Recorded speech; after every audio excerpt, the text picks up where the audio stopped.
Boom! So here we are. We are now live. Massive shout out to those listening on the audio experience as well. If you can't make these broadcasts live, you can catch up on the audio on iTunes. Just search for Acts on This TV, all one word. Subscribe to the Acts on This TV audio experience on iTunes or Stitcher or anywhere else you can get a podcast from. You will find it, and you can just listen to the audio of this. So if you are listening to the audio of this right now, hope you're having a fantastic day, whatever you are doing, and I hope you're going to enjoy this. I've got some slides for you tonight, guys. If you listen on the audio experience, you don't need to see the slides. Those who are watching live or are watching on YouTube on the replay, you're going to get the benefit of the slides. But if you're listening, doesn't matter. I'm going to read all the slides to you, and hopefully you're going to get lots of value. Andrew's here, says Ross Andrew Wallace is Andrew. Ross Andrew, because my middle name's Andrew as well. Andrew Wallace is Andrew Alton Reed. Now I know who it is. That's what happens with the actors, isn't it? Actors have their own name and then the bloody stage name, so I don't know who anybody is. Andrew Alton Reed, great to see you here. Lee Martin, shout out to you. Matt Lanigan said hello, thanks for being here. John Bullets, Jill Myers, other people are still joining. If you joined us on Twitter and Periscope, massive shout out to you as well. So tonight, right, it's a motivation and mind hack session. Do this every Monday. Well, every other Monday we do motivation and mind hacks.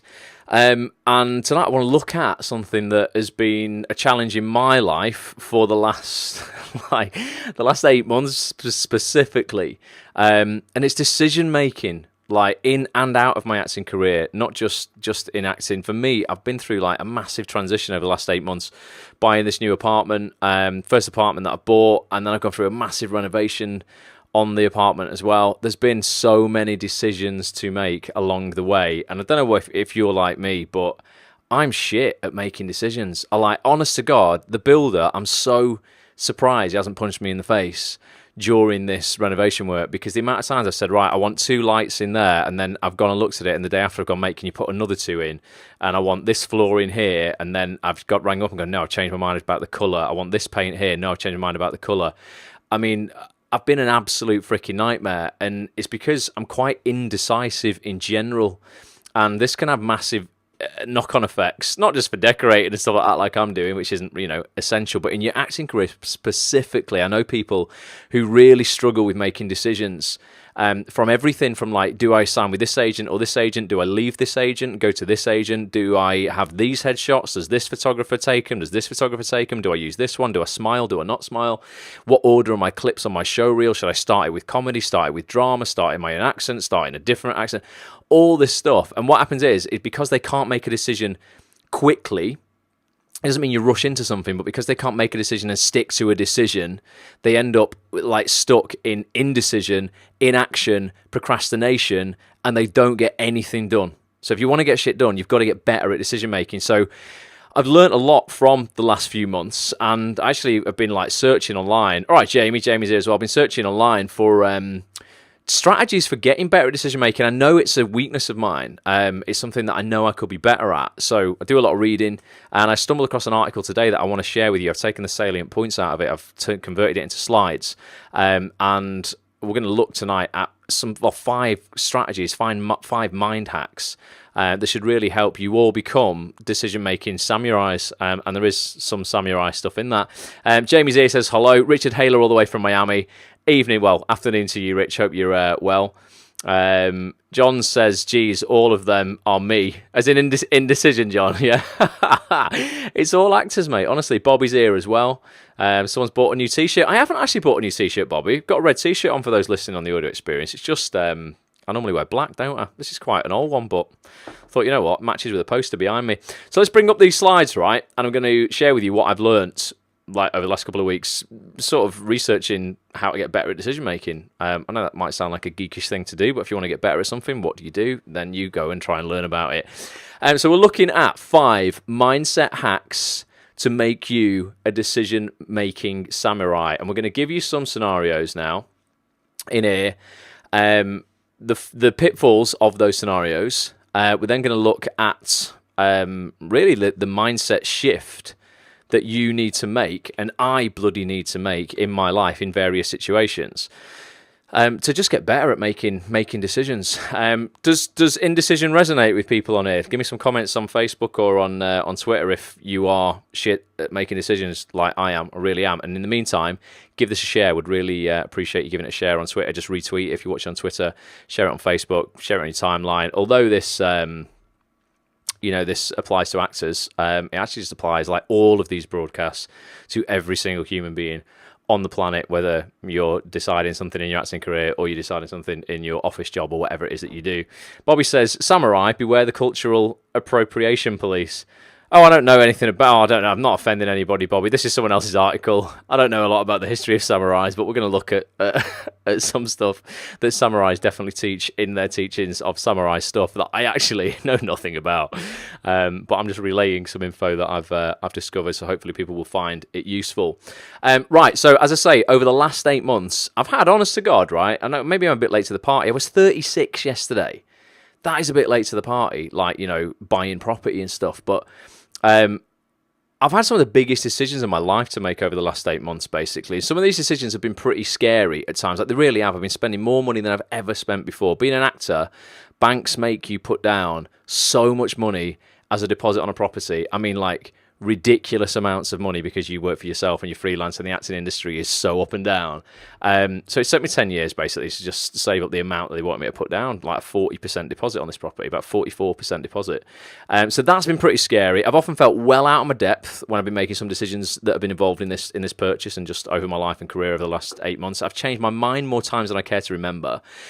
But now I can see the light. It's amazing. We're almost at the end of it, and I'm feeling like such a fresh start. August and September are amazing months. I don't know whether it goes back, I've said this before on a couple of broadcasts ago, whether it goes back to the whole starting school again at this time of the year. But I just feel like, I don't know, what do you guys feel like? Do you feel like you're just ready to start fresh? Like, I don't know, it feels like a new beginning for me in many areas of my life. And I read a great article today by a writer named Alexi Basil, okay? A woman who's a screenwriter, copywriter. So we'll write kind of advertorial stuff for films and things. And I was reading this to just help me learn more about decision making. She's written a great article on how to make decisions like a samurai, and I'm going to share it with you tonight. So massive credit goes out to Alexi for this. I'm not claiming this is like all my own stuff. This is just what I am learning. I'm curating this content, and I want to share it with you guys because it is useful. Here are 5 mindset shifts that we can all deploy to make us decision-making samurais, okay? Number 1, right? This is the first lesson, and this resonates with me so much. I've so discovered this over this last 8 months. Life will almost never be as bad as whatever worst case scenario you've imagined. Who goes, my mum does this like so much. Who goes to the worst place when you've got a decision to make, like instantly? Anyone here just go to like the worst case scenario? Straight away, they're like, oh shit, and they come up with this like massive negative scenario in their heads where they're expecting everything to go wrong. And if they make this decision and it goes wrong, they're going to lose everything, or they're going to completely screw everything up. They're going to lose all their money, or they're going to lose their relationship, or they're going to become unhealthy, or like kill themselves in like by accident. That is, they're like, oh, if I do this, that's dangerous, I might die. And they just go to the worst place. All right, Gary, great to see you here. Andrew says that he used to spend 2 hours deciding what birthday card to buy. That is a bit of an indecision, isn't it? Birthday cards is a difficult one, and you might make a worst case scenario there going, they're going to hate this birthday card.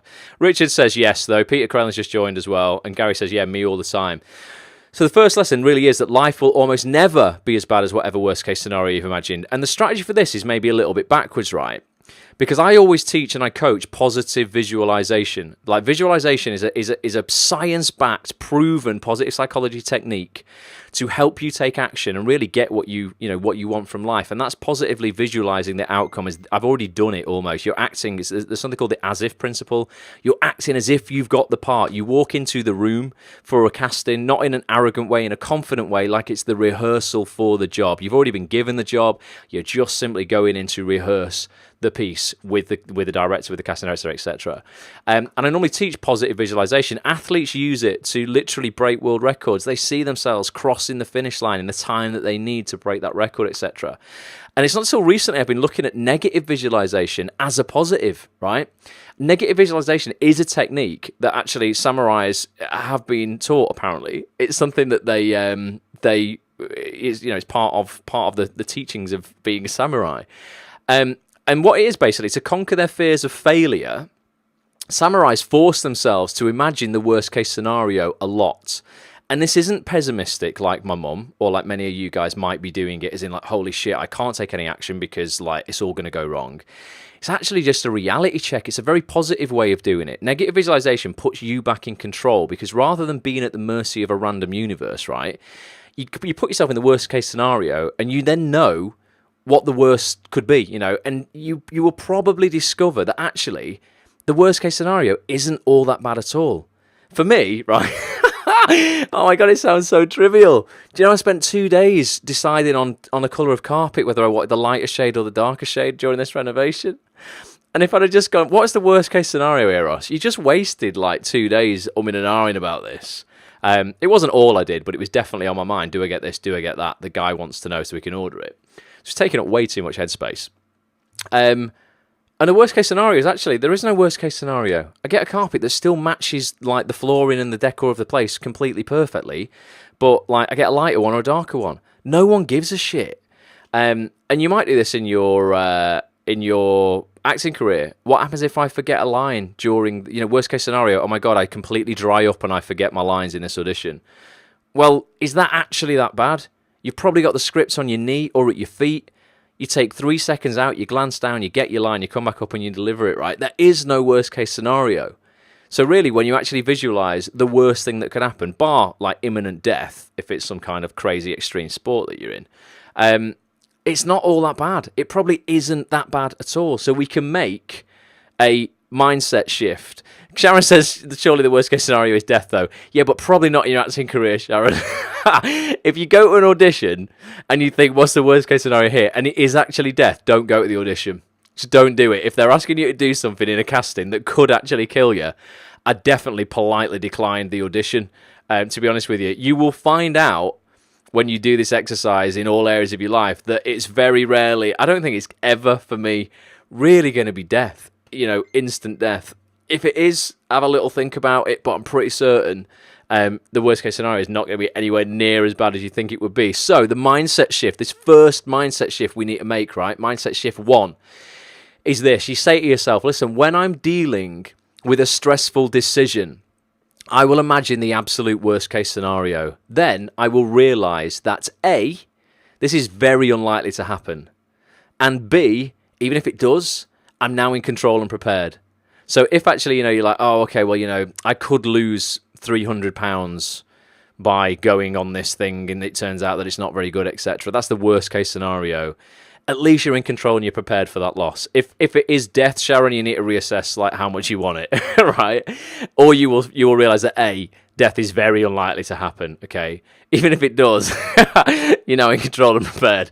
You can write your will, you can tell your loved ones you love them, and you can wave goodbye. But no, honestly, joking aside, it's so never going to be that, and it's so very rarely going to be anything nearly as bad as you imagine in your head. Olivia Murphy, good evening, great to see you here. Listening sounds great. Well, tuck yourself in, get yourself a brew. We've got another 4 mindset shifts to look at tonight. Bobby Caliphate says, a friend in school once said, could be worse, could be pregnant. Well, it depends which way you look at it, Bobby. Depends whether that is, as bad. Do you know what? Even that, I don't know. If I don't want to get it politically into situations, but you look at it and go, worst case scenario, is that actually that bad in the grand scheme of things that are going on in the world? I'm sure it's something that actually, regardless of what's going on, you can get through. Not that you could be pregnant, Bobby. But yeah, mindset shift 1. When you're dealing with a stressful situation, just imagine the absolute worst case scenario. This is for a positive reality check, though, not a negative, pessimistic thing to do. And you will realize that it's so unlikely that crazy thing you're fearing is going to happen. Or if it does, you're actually prepared for it and you can do something about it. You can be, you can be proactive there and get ready for a potential outcome that, might be challenging, but it's not going to be the end of the world. Number 2, I talk about this to people all the time, and I love it. I love talking about this, and I completely hold my hands up because I include myself in this as well, right? Nobody, and I mean nobody, right, in the acting industry, out the acting industry, in parliament, in government, around the world, anybody, I don't give a shit who you're talking about, no one actually really knows what they're doing. And that's okay. Like, completely, I really mean that. we're all, if you're completely honest with yourself, yes, we have skills and capabilities, and and we're skilled at things, and we can do things. We all have core competencies, but actually, at the end of the day, none of us really know what we're doing. All of us are winging it. If you're completely honest with yourself, everybody's winging it, right? When you're in the pit of self-doubt, which so many people are, actors are so good at this, putting themselves in a pit of self-doubt, facing a decision that feels like impossible. We often feel inadequate, right?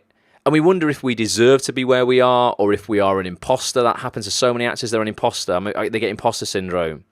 Who am I to get this part? Who am I to ask for this role? Oh, everyone's better than me, etc. The truth is, nobody knows what they're doing. Not really. I mean, honestly, like, they don't. Sure, they can put up an impressive front on social media, and you might see all this shit on Instagram. You're like, oh my God, that person. Trust me, right? I know this for a fact, right? Because there's so many people in my life that are like this, that I know. They'll put up really impressive stuff on Instagram, right? Because we feel there's a social pressure to do that, and there's a need.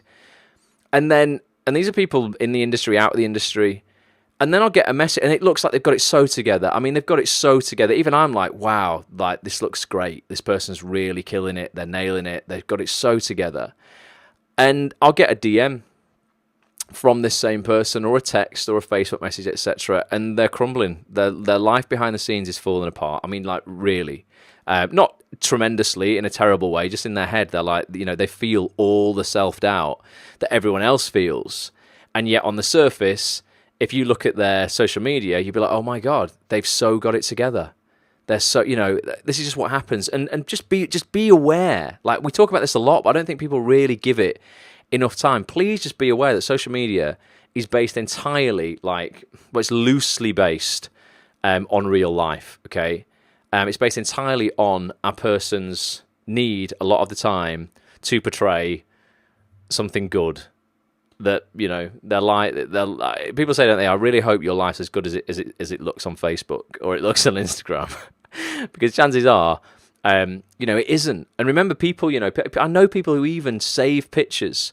They'll take multiple pictures when they're out at various events in different places, and they will then post them a week after. So it still seems that they're out doing this stuff, and they're sat in their bedroom feeling all alone and like shit. But I just better put a picture out of me, like, looking like I'm killing it, because, I need everybody to think that I am. And it's just bullshit. So don't be dragged down with that shit. It's going to happen, and you probably do it, to a certain extent. I'm sure, I'm like, right, I should post something, so I'll take a picture of this and I'll post that, because I feel like I've not posted anything in 3 days. I definitely need to post something. But you don't know what's really going on in people's lives. And honestly, everybody is winging it. Nobody, I don't care who they are, really knows what they're doing. You only need to look at some of the stuff that goes on, in at high levels of parliament and government and stuff, and you're like, holy shit, you haven't got a clue. That was a terrible thing to do, a terrible decision to make. Same in the acting industry. I've been in castings with very big casting directors, and the equipment has failed, and they haven't got a clue. They've no idea. They're completely lost because their camera battery's gone, or they didn't bring a memory card. They're just winging it like everybody, right? So just remember that, okay? So the mindset shift for this thing in this scenario is, it's absolutely completely normal to feel lost. At times during this renovation, moving into this apartment, I can't tell you how lost I've felt. I mean, like, completely out of my depth, no knowledge on any of the stuff that I'm talking about and that I'm doing, and I'm just winging it. And to a certain extent, even when the tradesmen come in, and they they know exactly what they're doing, they'll look at something that I need them to do, and they'll be like, oh shit, this is a bit of a different situation to what I was, what I'm used to. This isn't as straightforward. We're going to have to come up with a way around this, and we're going to have to wing it. Everybody feels lost sometimes, especially when facing important decisions in your life. And instead of fighting those emotions off, right, you say to yourself, listen, I'm going to embrace them for what they are, a completely normal part of a creative life. If you're not creating something new, and you're not becoming something new, or you're not growing, and you're just stagnating, you're never going to feel lost, because you're going to be completely surrounded by familiar stuff. So if you feel lost, embrace that. It's like I teach people on the Bulletproof Actor course that I coach. I'm like, remember, if you feel confused, that's a real positive thing, because when you're confused, it means you're about to learn something.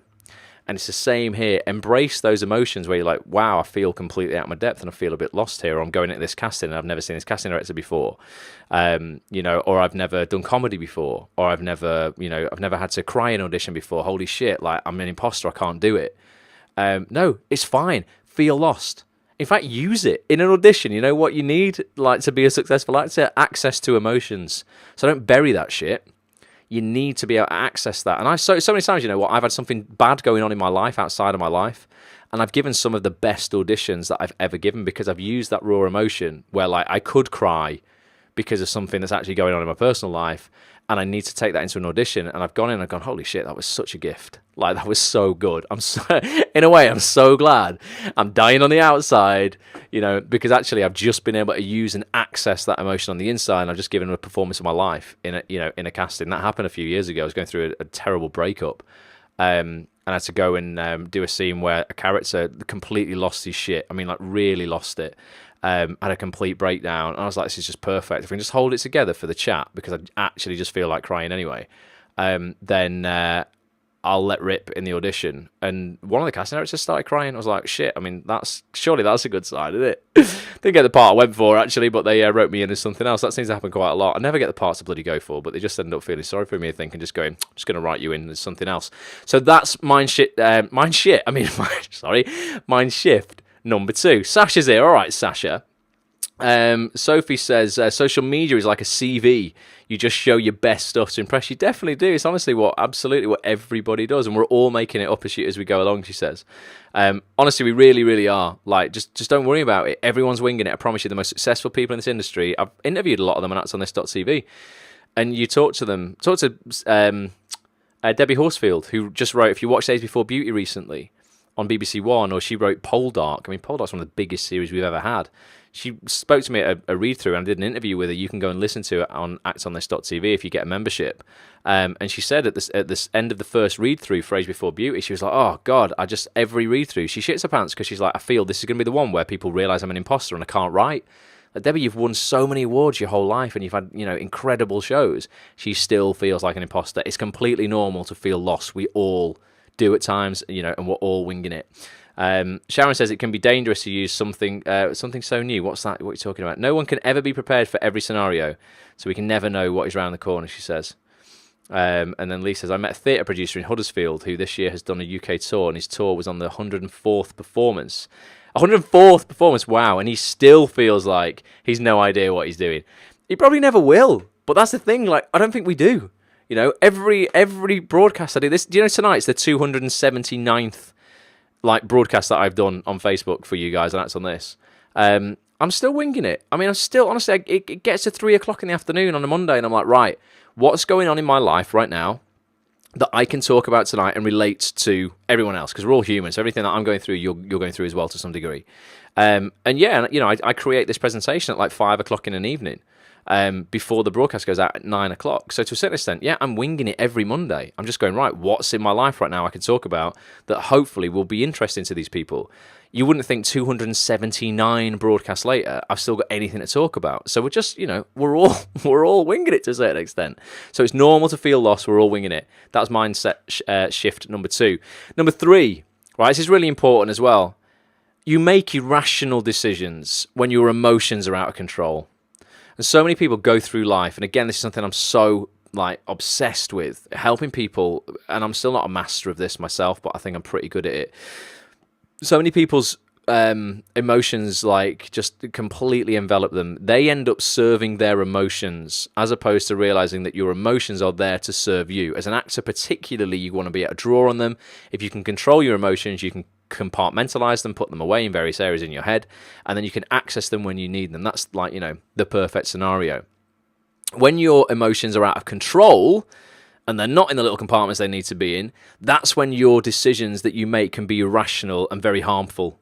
So there's been times, again, over this last 8 months where I've been like, right, I've made rash decisions, to be honest. I've just gone, yeah, that'll do, and I'll just choose that thing for the apartment or whatever. And then afterwards I've gone, shit, that's completely wrong. I need to ring that guy up and tell him that, like, actually that's either dangerous or I don't want it like that. I was just making an irrational decision because my emotions were completely out of control. Wild emotions lead to irrational decisions, right? And this may sound obvious for a lot of people, but so many people just bury their emotions, particularly men, I think, as well, rather than address them, okay? And burying emotions flat out doesn't work, so stop trying. Anyone in here who's feeling shit, give yourself permission to just feel a bit shit, right? To explore those emotions. Don't wallow in it. you know, I'm all for positivity because I think it's everything, and optimism. But it doesn't mean that when you're not feeling positive and optimistic that you kind of bury those negative emotions and you just force yourself to be positive and optimistic, because that doesn't work either. You've got to explore why you're feeling those emotions, and then hopefully it'll give you some guidance, you know, for where that emotion is coming from and how you can deal with that. So phrases such as, you know, suck it up, it's not that bad, everybody else can handle this better than me. If you're saying those to yourself in your head, that's really negative self-talk, okay, which flusters and it just burns more of your limited cognitive energy, ultimately the energy that you need to process thoughts to make good decisions. So you need to accept your emotional state and breathe in those moments. And sometimes if you're like, you know what, got to make a decision and people are pressing you for it, your agent might be pressing you for, like, do you want to do this audition or not? You know, we've got this script through, do you want to read it? These want to see it, do you want to take this job? Do you want to do that job? Etc., etc. And it all gets a bit too much and overwhelming. You need to step back, just go, you know what? My emotions are out of control right now. I'm aware of that because I'm just about to make like any old decision, and I'm not, you know, I'm not like making a rational decision. Particularly in relationships as well. This applies. Take some time out. Just go, I'm going to have 20 minutes and go for a walk. And breathing. Okay, Navy SEALs do a breathing technique to bring themselves back to the center, because Navy SEALs literally have to make life and death. I can't speak tonight. Life and death decisions, right? They're pretty big decisions that I hope none of us ever have to make, right? And they use this is mindset shift number 3. They use this breathing technique when they can't handle their shit, right? They inhale for 4 beats.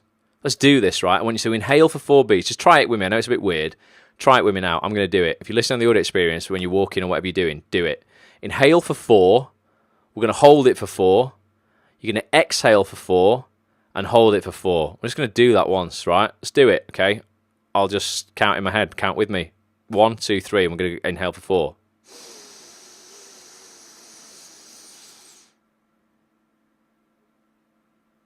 Holding it.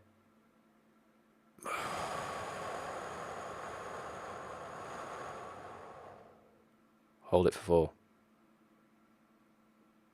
And then you would inhale again. It's nice, isn't it? Feel it's nice. It's actually nice. It's just going to center you again. When you're not present, you're not in the moment, before an audition, stressful situation, I don't know, wife's in labour, I don't know. One of the quickest ways to come back to the present moment and get out of your head is to focus on your breath. And you just focus on your breath and nothing else. So you're just coming in for 4, holding it for 4, out for 4, holding it for 4. You do that like many times as you need to. So just calm yourself down so you can think straight again and make a rational decision, so your emotions are not crushing the shit out of you and just forcing you to make a quick decision to please somebody or whatever it is. I think that's like really, really useful, definitely, because you do make low quality decisions when you're really stressed out and you're just like, feeling completely overwhelmed. We do circular breathing a lot in acting class. It's great for focus, says Sharon. Sharon, I don't even know what that is, but put it down in the Facebook group after this or whatever. That's interesting. Definitely. I sometimes try and prevent myself from feeling sad, said Bobby. You just explore it, Bobby. You don't want it. The thing is, right, you've just got to, like, it's very often, people need to realise this, right? It's not you, the situation you're in that's making you feel sad, you know, you might not have any control over, and it's not your responsibility in terms of, like, you know what, you can be making quality decisions for yourself, and life can just throw you a curveball and you end up, like, in the shit. It absolutely is your responsibility to get yourself out of that, though, but not force it. You definitely want to explore why you're feeling those those emotions, Bobby, and ask yourself a few things. I've had to definitely explore this a little bit. When I've been, again, I just keep referring back to the stuff I've been doing over the last 8 months, but particularly with this move, and I'm like, there's things that are out of my control. I'm like, can I change this? And if the answer is no, it's literally not in my control to change the situation. Then you're like, right, now I actually, now I do have to get myself out of this, like, because, like, I can't stay here. The alternative is stay here because I can't change the situation. I'm going to be here forever. If you can change the situation, it's literally in your control. You've got to go and do something. So, for instance, this killed me, right, over the weekend. Again, I'm sorry, doesn't relate to acting this, but this was horrible, right, because I'm a perfectionist. I was taking the protective hood, the protective, like, cover, like, you know when you get, like, kitchen units and stuff, they'll have, like, a protective film on them. I was taking that off for the cleaner on Saturday. She could clean everything up. There's loads of dust, building dust everywhere. And a bit of it got stuck between the cooker hood and the cupboard door. So like a dickhead, an absolute dickhead, I could kick myself. My emotions were getting the better of me. I was like, shit, she's got to get in here and quit and clean quick. Oh God, I've got to do this. I've got to do this quickly. I made a terrible decision. I decided I would take a Stanley knife blade and poke it down the side of the cooker. Yes, I got the piece of film off, but what did I do? I scratched the shit out of the kitchen cupboard that was brand new. What a dickhead. And I had to get, and then for me, I was like, right, okay, there's a decision to be made here. I feel dreadful. I could punch myself in the face. This is brand new, and I've just wrecked it with a knife. Two things I can do here. Can I change the situation? Well, no, I can't change what's just happened. So for now, I need to get on with the rest of the stuff that I need to do. Can I change the situation in the future? Actually, yes. It literally requires a side panel for a cupboard, which is about 25 quid. So if this thing is going to kill me and affect me emotionally because I've got a big scratch on my cupboard, I can do something about it. It's in my control. Thus, I have to take action. If you can do something about a situation, but you stay in inaction, then you're punishing yourself. So what I did, it was dead simple. I rang the kitchen people up and went, I need a new side panel. It's 30 quid, job done. But had I, not taken action, over something I could control, that would probably affect me negatively. So you've got to explore those emotions, Bobby. Look at if you can do something about it. If you can't, do something about it now. Why worry about it? If you can't do something about it in the future, why worry about it? If you can do something about it, freaking do it. Because it's the fastest way that's to get you through that situation. And again, it applies to all areas of life. 100%. Sharon says the breathing you just done. Oh, that's circular breathing. The breathing that I just did. Breathe in, breathe out through your nose, hold, and then breathe out through your mouth. Interesting. Teresa's here. Teresa, great to see you. And she says try theta meditations. I don't know what that is. And positive meditations on YouTube daily. They're great. Helps with sorrow and anxiety. I love Headspace for meditation because they're like 3 minutes long, Teresa. But I'll check out. There's loads of free stuff on YouTube for meditation and guided meditation and stuff. John's it. All right, John. Do you have anything useful to say? This is schoolroom psychology. I learned this at 16. Wow. Well, that's interesting, John. Definitely. It's why don't you chip in, John, and give us some of your wisdom. It's generally, the thing is, this isn't stuff people learn at 16. So that's why most people in their adulthood still walk around ruled by their emotions, generally, honouring limiting beliefs that were never meant to be their own from 10, 15, 20 years ago. Over the last 3 years, I've coached about 250 actors. Some have now won Oscars, some have won BAFTAs, and they've all been plagued by this shit. So it's interesting that you think that this is 16-year-old psychology, because there's still, in my experience of the real world, a lot of people walking around who really need to hear this stuff. So appreciate you being here, man. Wish you nothing but positivity. But if you've got, good stuff to contribute, put it in the comments. If you haven't, don't comment, but appreciate you being here, at least checking in. Bobby says, a couple of weeks ago, I felt so bad, I just went to bed at 7 because I knew I'd feel better in the morning. Sometimes, yeah, again, that's just rest, Bobby, and self-care. And we'll look at that in a second, right? So mindset shift number 3 was making sure that, you're in a decent space emotionally when you're going to make a decision. Otherwise, you're going to make a bad decision, okay? This is interesting. So number 4, acting tough doesn't help anyone, okay? Maybe John's just acting a bit tough. Many of us became creatives in the first place because we want to change the world for the better, all right? A lot of people are like, you know what, I want to perform, I want to make people smile, I want to make people laugh, I want to make myself better, I want to make my family's life better. If I have success, I can help the people around me, etc., etc. However, if you're not taking care of yourself, right, there is no way you're going to be able to help others effectively. So, Bobby, sometimes, if you're just overtired, mate, and you're like, I can't make decisions because I can't think straight, going to bed might actually be, the one thing that's going to make everything else unnecessary or easier, easier or unnecessary. If your basic needs aren't being met, you can't support your friends, you can't support your family, and an audience in the way that you like to. And because of this, you must always take care of yourself first. So there's a reason why, John Fisk, good evening, there's a reason why on aeroplanes, and this is always really interesting, they say, listen, in the event these oxygen masks fall down, you've got to put yours on first before you can help anybody else. And that often goes well against, our instinct, particularly parents' instincts. So, if you're traveling with your kids and the oxygen mask come down, what's the first thing you're going to want to do? You're going to want to pull it down and put it on your kid's face. However, if you're not putting the oxygen on your face first and the cabin depressurizes and you end up falling unconscious, then you're no good to yourself or your kid. So you've got to make sure, like self-care, positive self-talk, rest, exercise, nutrition, it's all so critical for making decent decisions in your life, because when you're in a good place, it's almost like you've got to be selfish in order to be selfless. If I did not look after myself, did not train, did not work out, did not, sleep enough, did not have good nutrition, I would not be able to come on a live broadcast at 9 o'clock at night and then give you guys energy and hopefully some inspirations and motivation, in your life if I had nothing like in my well. If my well wasn't full, I would have nothing to give you guys. So Bobby, sometimes if you're like, what, I'm just going to, go to bed because everything else, that's the one thing. You ask yourself this question: what is the one thing I could do right now that's going to make everything else easier or unnecessary? And if that's going to bed, sleeping, catching up on sleep, if that's going to make a brew and just having 20 minutes out, before you go back to learning your lines or whatever it is you're doing for an audition or a self-tape, etc. Sometimes you'll be in the middle of a self-tape, you've done 10 takes and you're like, shit, I still can't get it right. Who's been there? I've definitely been there. I'm like, I'm still not that one word in that line. Everything else in this tape is fine, bar that one word. I'm still fucking up on that one word every single take. And sometimes I get into this mode where I'm like, no, go again, like hit record. And it takes the person behind the camera to just go, right, you just need to just like go and just like have a coffee for 5 minutes and just relax.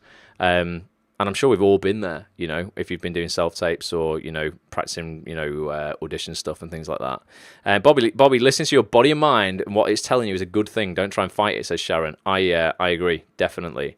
Olivia says, I like to daydream using positive visualization of what I would like to happen. Love a daydream. Yeah, Olivia, I don't know if you joined the broadcast when we were talking actually about the positive effects of sometimes negative visualization we were looking at before, and that's something I've never looked at before, in terms of imagining what the worst case scenario would be and then going, actually, you know what? The likelihood of that happening is like next to none, or actually it's, it's not that bad. So if the worst case comes, actually, what am I worried about? This is pointless. So yeah, positive and negative in a positive way. Visualization works wonders, definitely. 100%. So mindset shift for this, okay, in terms of self-care is this, right? And you've got to just be selfish to be selfless. I won't sacrifice my well-being to appease others. So many people do it. My decision will prioritize my ability to eat right, sleep well, take breaks, meditate, have fun. I need to remember that one sometimes. Have fun. It was my birthday yesterday. I went to bloody IKEA. Have fun, work out, and check in with my emotions. So that's that thing there, Bobby, of going, all right, I'm going to explore this. I'm not going to hide my emotions. I'm actually going to spend a little time, let this sit, and I'm going to go into it. And I might, talk it through with someone. I was talking through some stuff with Hop, my business partner, yesterday. On our way to IKEA, stuck in traffic. And it just really helps sort everything out, where you're just like, actually, I'm not going to deny how I'm feeling right now. I'm going to actually explore why, so I can fix it. And generally speaking, the thing that you think is making you pissed off isn't. It's not that thing that's annoying you. It's something else in your head that's, that's like short-circuiting. And if you can figure that out, it becomes a lot easier to solve, definitely. So yeah, I won't sacrifice my well-being to appease others. Actors do it all the time. They put themselves, on the line because they think something might lead to an opportunity. So I'm going to do all this for nothing. I'm going to, just sacrifice everything that in my world to appease someone else, to try and, help them. And that's sometimes a good thing to do in terms of, working for free. I'm not against that whatsoever. I think it's a great thing. If you can get yourself on a decent project and you're working for a great director and it's, you're all collaborating and no one's getting paid or whatever, that's absolutely fine. Don't, though, on some projects, you'll know which projects, are worth doing work on for free a lot of the time. But a lot of actors will, just say yes to any opportunity because I've got to say yes to everything. You don't. The most successful people I know in my life, in and out the acting industry, say no to practically everything. I really mean it. One actress rang me up this week and she's like, she's rang me recently a lot, talking about projects she's being offered. Should I take this? Should I take that? And she's turning down some really quite large, pretty serious large sums of money, multiple tens of thousands of pounds on some projects. And she's like, do I take this? Is it the right thing, next step in my career? And we've come to the conclusion after a 30-minute phone call that no, it isn't.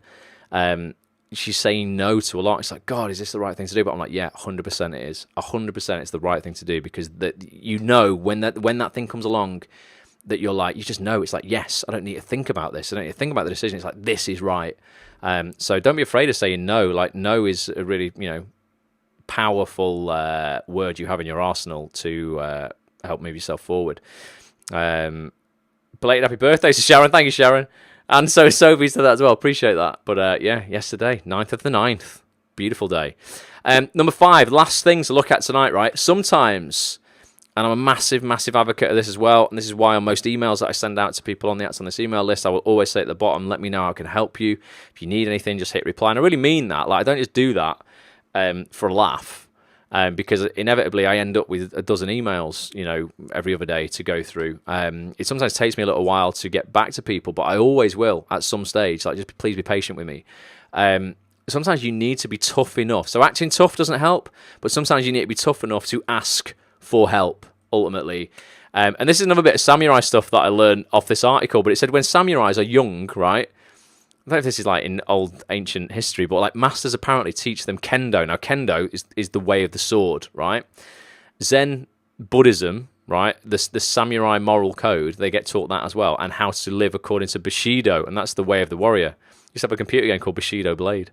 But yeah, 3/4, so like 3/4 basically of those kind of teachings that these people are being taught deal directly, not with throwing a sword around and killing people, actually the inner workings of the mind, because that's where the strength is. It's not necessarily in the blade, in all the martial arts. It's actually in the workings of your head, your psychology, and how you deal with adversity. And yet so many of us put entrepreneurs there, but I guess actors are entrepreneurs. I want to come up with the phrase actorpreneurs. So many of us are just so hesitant to seek help for the problems in our own minds. And I think today, isn't today Suicide Awareness Month? I've seen loads of stuff on Twitter where people are actually coming forward and finally being vulnerable and going, you know what, I've dealt with this in my life. I'm very, very fortunate to say, I've not had to deal with any suicidal thoughts in my life. Definitely been challenged at times in my life. But I just don't think we talk enough about it, and we don't ask for help. In areas of our career, out of areas of our career, in our heads, when we're suffering with various negative emotions, etc. And I'd just love to see more people in this industry asking for help. Reaching out, tweeting, casting directors, writers, producers, just asking for a little bit of guidance, a little bit of help, because a lot of them are really forthcoming with it. I've noticed Peter Hunt, the casting director for Hollyoaks, does a Thursday industry thought now on Twitter, and he'll put his 2 cents in, on an area of the acting industry, and he's like, I want you to remember this, and it's all super positive stuff that's really helping actors, and then actors get involved and ask him questions, etc. And that's what I do when I do the live broadcast on Acts on This.tv. The reason I bring these casting directors on a live broadcast like this right now, but you get a chance to ask all your questions to the casting directors or the actors that I bring on, and so you can literally ask them for help. And when people do, Rich Hayler's on here. He's asking Daniel Edwards for help on one of the broadcasts, and Daniel Edwards ended up giving him a general audition.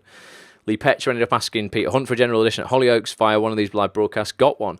Because, when you ask for stuff, not all the time, but a lot of the time, you will get help. But people just are too afraid to ask because they want to act tough. Definitely. Sharon says, never be too proud to ask for help. No, honestly, and just in anything. It doesn't have to be like an emotional thing. Maybe you just don't know, how to upload your show reel to Spotlight or whatever. You're like, oh, God, I can't ask that because everybody knows how to do that. There are no stupid questions, bar the ones you don't ask. Too many actors have worked free, said Teresa. Crew get paid and actors don't. I've done things for free. It's hindered the working conditions of actors, so please no to free working.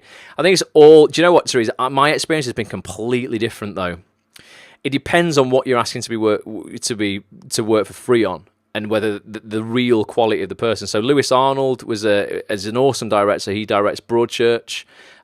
He directs a brand new thing called, I think it's changed its name from Clean Break now to Cleaning Up. It stars Sheridan Smith. It's coming out soon. He did Cucumber Banana. He works a lot with Andy Pryor.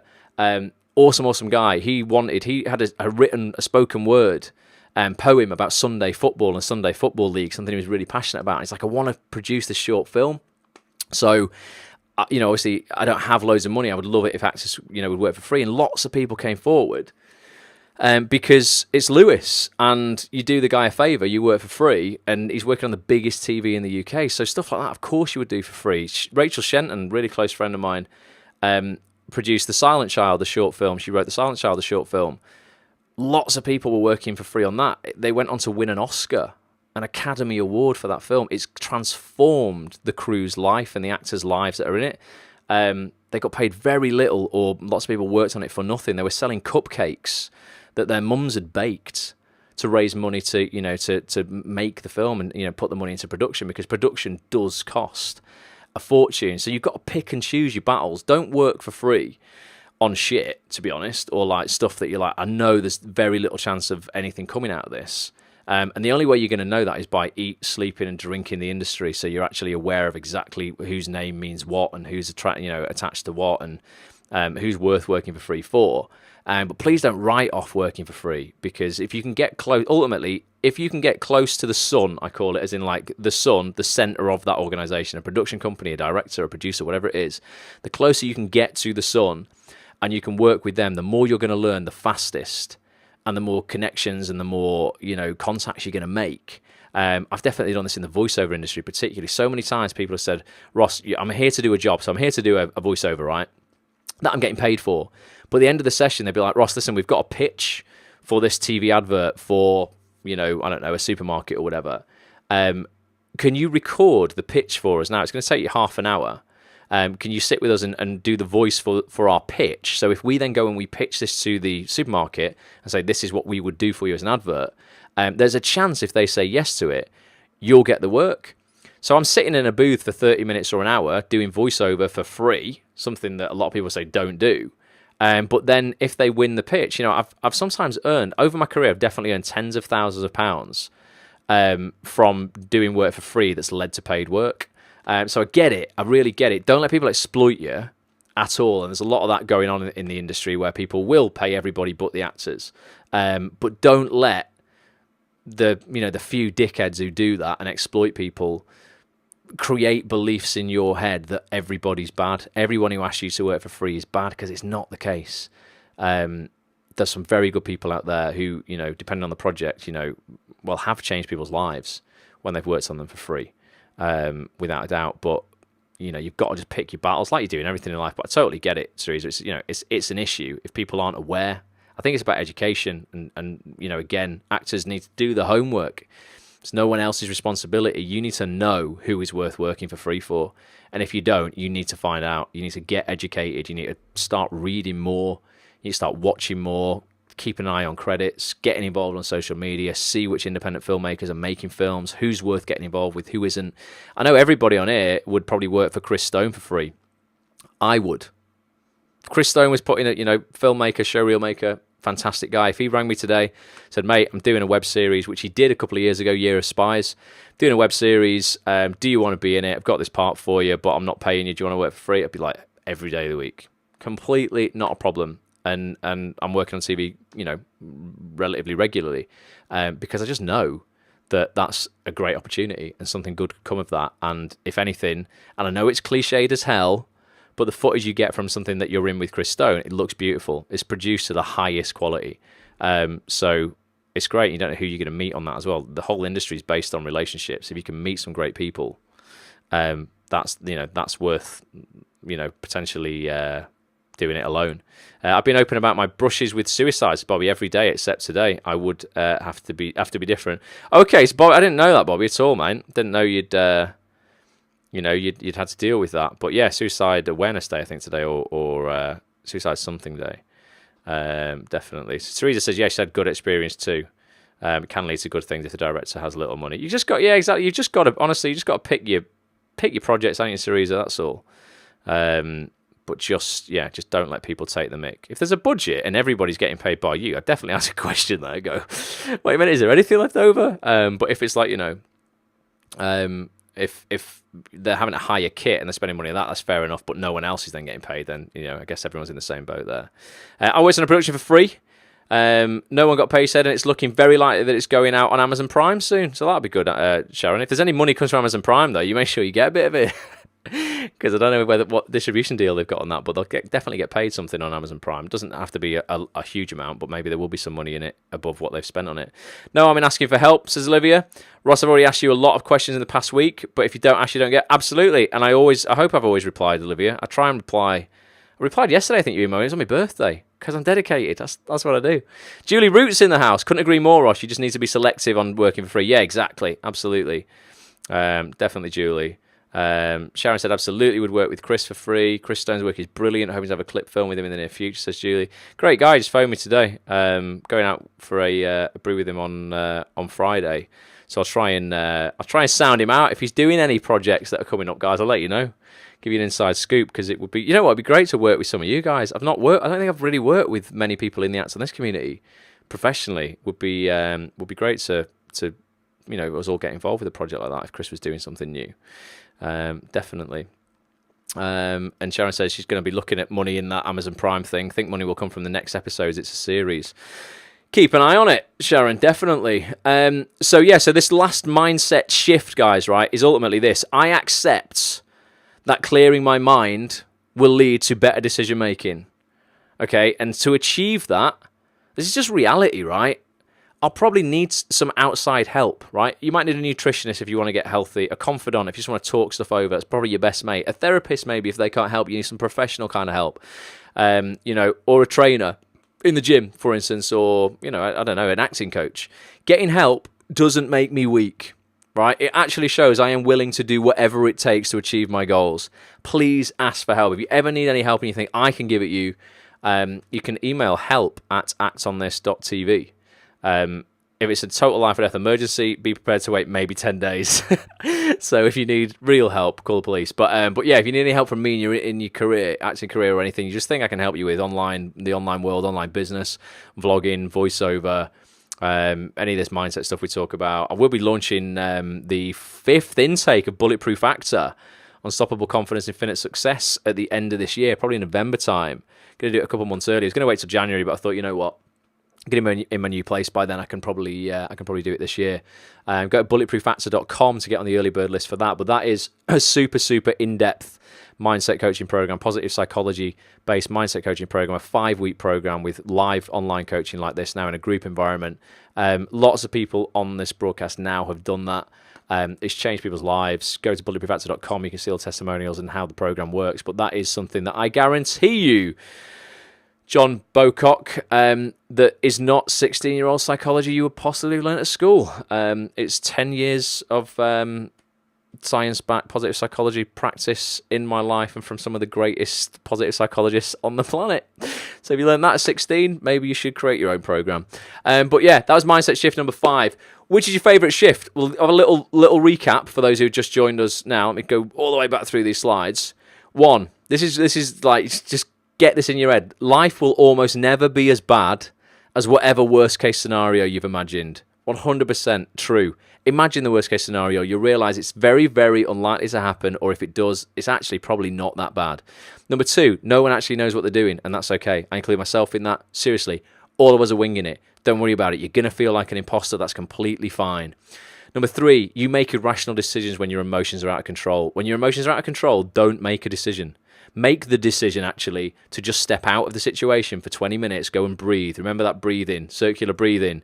Inhale for 4 beats, hold it for 4 beats, out for 4 beats, hold it for 4 beats. Very relaxing. Come back to your breath. 4, acting tough doesn't help anybody. Pointless. Don't bury your emotions. Explore them. That's the key there. It's going to make you a better actor as well. Ultimately, kind of be grateful for them in a way. You know, if you can add gratitude into a moment where you're not feeling your best and go, you know what, I'm grateful for this moment because I'm learning something. If I'm confused, I'm about to learn something. I'm experiencing an emotion now that I can access in my acting work that had this situation not happened, I would never have felt. I know that. I've said it so many times before. I know what it's like now. When my dad died, I had a phone call from the hospital. Literally was told over the phone my dad had died. Awful. Absolutely awful. Had I been told to do that in an acting scene before it happened, I wouldn't have a bloody clue how to play it. I'd have probably gone all emotional, crazy, shouted, screamed, all that sort of stuff. In real life, you know what? Felt the wind had been kicked out of me. I went completely numb. And I just had to walk out of the house. No tears, no crying, throwing yourself on the floor. It's just how I reacted. Someone else might react differently, but I now know how to bring my authentic self to a situation if I ever have to be told in a scene that somebody's died. I get it, you know. In a way, I've got to be grateful for that emotional experience in my life. It might sound incongruent and a bit weird, but otherwise, what's the alternative? I label it as a tragedy for the rest of my life and it rules me. No, thank you. Number 5, sometimes you just need to be tough enough to ask for help, and sometimes it does require some guts to ask for help. But no one's going to judge you for asking for help. We're all, you know, there's no one on this planet, I promise you, who's ever been successful, ever had success in or out of the arts industry, who has not at some point, I promise you, this is the reality of it, has at some point not needed help coping. Promise you, not a single successful person on this planet has ever gone through life where at some point they haven't needed help coping. It includes myself, it includes the richest, most successful people on the planet. Mark Zuckerberg, I'm sure at some point has needed help in his life coping. You've just got to be prepared to ask for it, get the guts up to ask for it. And I want to end on this quote by Pooh Bear, because Pooh Bear is very, very wise. All about decision making. Obviously, this whole broadcast has been about decision making, how you can make better decisions by getting yourself into a place in your head where you're more capable of making better decisions. But he said this: when you wake up every day, it's like a new birthday. It was mine yesterday. It's a new chance to be great again and make great decisions. So the message there is, if you feel that maybe you haven't made good decisions this month, this week, today, whatever, so far in your life, it doesn't matter. Tomorrow is a chance to be great again and make great decisions. And I think that's lovely, isn't it? It's nice. I like that. Literally, I think that's what's one of the most magical things in life, is that tomorrow's a brand new day, clean slate. Put it right. If you've not made good decisions, commit. From tomorrow, you're going to make good decisions, and you're going to, use one or multiple of those mindset hacks there to help you do that. John, let's have a look. John says, I'm actually looking at talking through things with someone, although I've been inspired by people I met over the last few years, and just people I have met. Thanks, Ross, for these mindset shifts tonight. Yeah, man, honestly, do it. Mentors in your life are so important, guys. Let me bring myself back up on here so it's not just slides now. Mentors in your life are hugely important. And I talk about this a lot in Bulletproof Actor and stuff as well, and we kind of become each other's mentors in a way. It's talking your situation through with someone who's probably been there. If you want something in your life and you can find somebody who's 5 to 25 years ahead of you in the industry you're in, or they have already what you want, chances are they've made all the mistakes you've made so far. And the quickest way, to achieve what you want is to go to someone who's got that thing you want and ask them how they did it. And they can help you shortcut all that shit that you're doing now and all the stuff that they did and all the mistakes that they made and the bad decisions that they made. So only you make good decisions moving forward. So talking stuff through with people, John, particularly if they've got what you want, super valuable. Sophie says, The Snapper is an ace film. Oh, because Bobby was saying about an Irish film called Snapper. That's the trouble. People, myself included, think I don't need to ask for help, as it makes me seem weak, which is a terrible mindset to have. Vulnerability, honestly, I swear to God, please, if you take one thing from this tonight, vulnerability is one of the strongest attributes, personality traits you can possibly have as a human being. It's what everybody looks for in an actor as well, where they can be vulnerable, put their guard down in a scene and actually open up and be, bathe in their emotions, etc., because that makes them real. But yeah, asking for help and being vulnerable, super, super important. Sharon says, A.A. Milne gave Pooh some great quotes. Absolutely, Pooh Bear is very, very wise, Sharon. He says that's lovely and true. Tony Robbins, I think, went bankrupt twice before his success. Also share too, says Gary Thomas.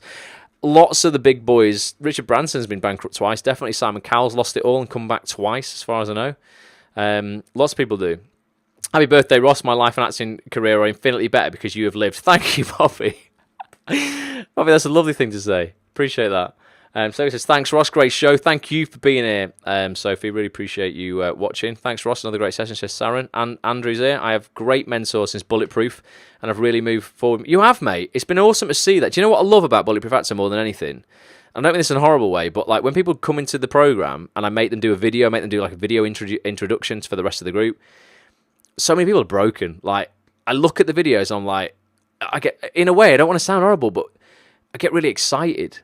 If I see someone who's like really fed up and sick of their own shit and they're getting in their own way and maybe they've been like that for 15 years, 20 years or whatever, and they feel that's it, they're done, I get so excited for them because I'm like, God, you don't know that in 5 weeks, 6 weeks time, your life is going to be infinitely different if you stick to this program and you commit to it.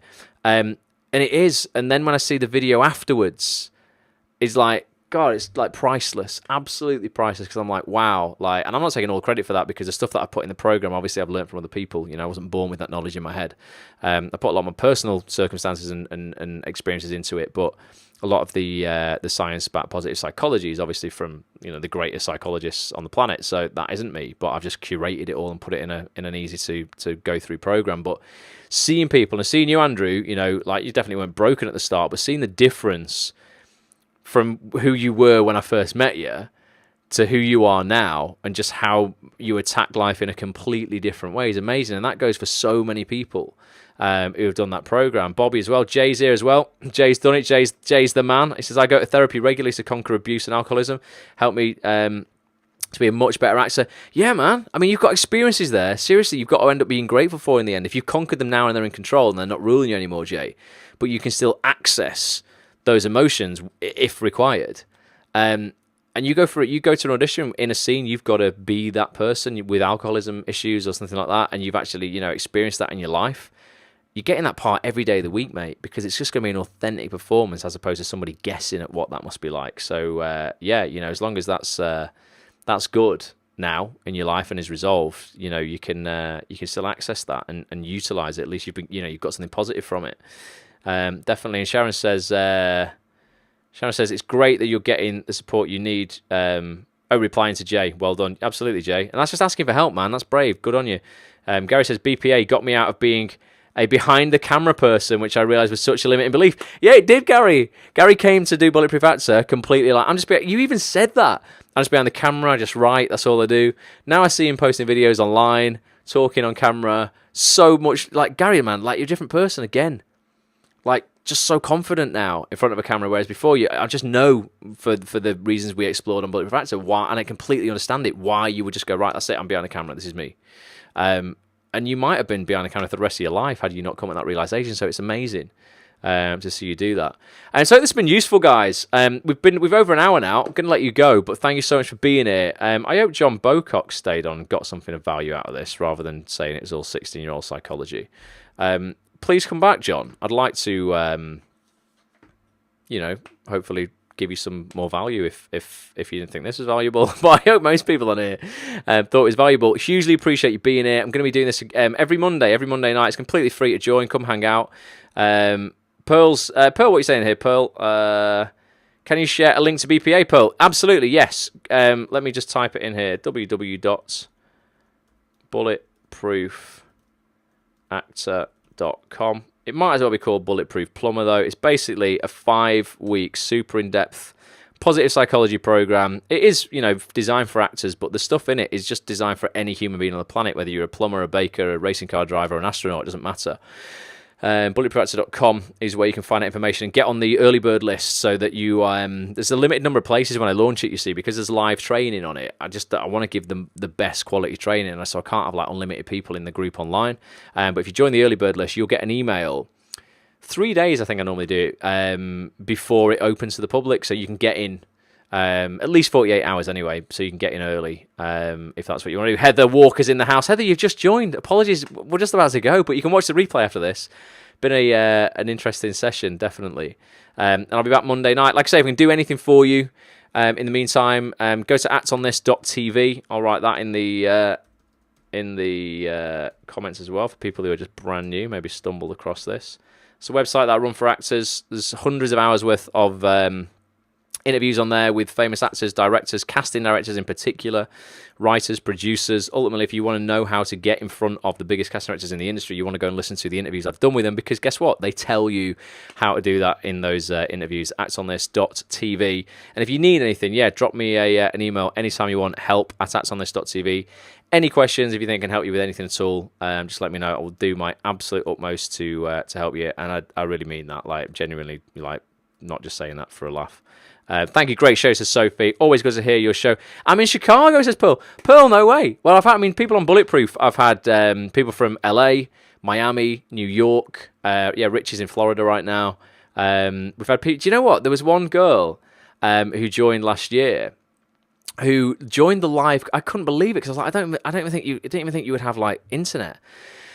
From like the top of a mountain in outer Mongolia. I'm not even joking. Bless her. We started the live calls in the UK at 7 p.m. at night. So that's roughly like midday for people in America. 7 p.m. in the UK here. She had to join in outer Mongolia at 2 a.m. in the morning. And some of these live calls, they went on for 5 hours. They're really in depth, like really in depth. They get recorded so you can catch up if you don't want to stay for the full 5 hours. But yeah, she was in outer Mongolia. I mean, amazing. It's literally amazing. I was like, wow, like absolutely incredible. That's dedication for you. So she was like getting on the live calls through the night. By the time we finished, it was like time to get up in outer Mongolia, but she was just going to bed. And Tony's in Chicago. Pearl. Tony Rossi, who's a guy, another actor who joins these a lot as well. He's in Chicago. Or maybe you've joined because you knew Tony. Or maybe you just stumbled upon it completely by accident. But yeah, Tony Rossi, absolute legend. He's a really good lad. Thanks for reminding me, Gary. Of course. How can we forget Tony Rossi? He's awesome. So that's cool. And Rich is saying Bulletproof Actor is an excellent course. Thank you, Rich. Rich has done it. You were like super nailed the program as well, Rich. You went through it like just getting updates from you every day. Just on this, bang, bang, bang, bang, bang, and then getting emails off him going, just got a job. Like he's smashing it, isn't he? Amazing. Listen, thank you so much. Like I say, atsonthis.tv, help at atsonthis.tv if you need anything. I'm going to be back next Monday night, 9 p.m. UK time. If you want to come and join, get yourself involved every Monday. I'm just going to get myself over onto the Ats on This page. Apologies now, I can't see your comments on Facebook. It's a little quirk Facebook has, so I can't actually end the broadcast unless I go back into this publishing section. And yeah, like I said at the start, remember, it's Monday night, right? Or Monday afternoon for you lot in America. Got the rest of the week. This could be the week where you get the phone call where anything happens. And I'm a huge believer in what you send out there, you get back. I picked a dying bird up off the pavement today in the UK in my hoodie. I'll end on this little story. Walking home, walk past what I think is a dead bird on the pavement. That's a sidewalk for you lot in America. And I think it's dead. So I go, and I just walk past. 25 yards later, I stop, and there's something inside me, something overwhelming saying, go back and just check he's dead. Just go and check he's actually dead. Or she, don't know what it was. Walk back, bend down, holy shit, it's breathing. Not moving very much, but it's breathing. It's blinking its eyes, and he's either ate a lot of red berries or there's blood coming out of his mouth. And I'm at a dilemma there, going, right, I cannot, if I was dying on the side of the pavement, I'd hope someone wouldn't just walk past me. I've got to do something. So I take my gym hoodie off, put it over him, starts like flapping around a bit and going a bit crazy. So I cover his head up because I've seen that on animal programs. He calms down. And then I'm like, right, I don't drive because I've got this dodgy eye condition. So I had to walk 2 miles to the nearest vets. But I'm walking, I'm talking to him, and I'm checking him on the way, making sure he's still blinking. And he's still blinking. My hoodie's a bit bloody. Get there. And take him to the vets. Turns out he's a teenager. He's not a baby bird, but he's not old bird. And they reckon maybe he just flown into a car or something like that, and he was just completely like dazed and totally knackered. They were going to like look at his beak and make sure that he wasn't completely broken and stuff, but they were going to keep him there overnight, and they reckoned he would have a good chance of survival. I picked that bird up at 11:45 a.m. Okay, made a positive decision to impact a bird's life in a positive way and put good out into the world. I got an email at 11:50 that I couldn't check on my phone until I got back, but it came in at 11:50 from my voiceover agent saying they had got me 2 jobs worth quite a lot of money. Coincidence? You work it out. I don't know. Is it karma? I believe it is. Until next time, guys, leave you on that story. Hope you enjoyed it. Until next Monday, I'll catch you with you then. Bye for now.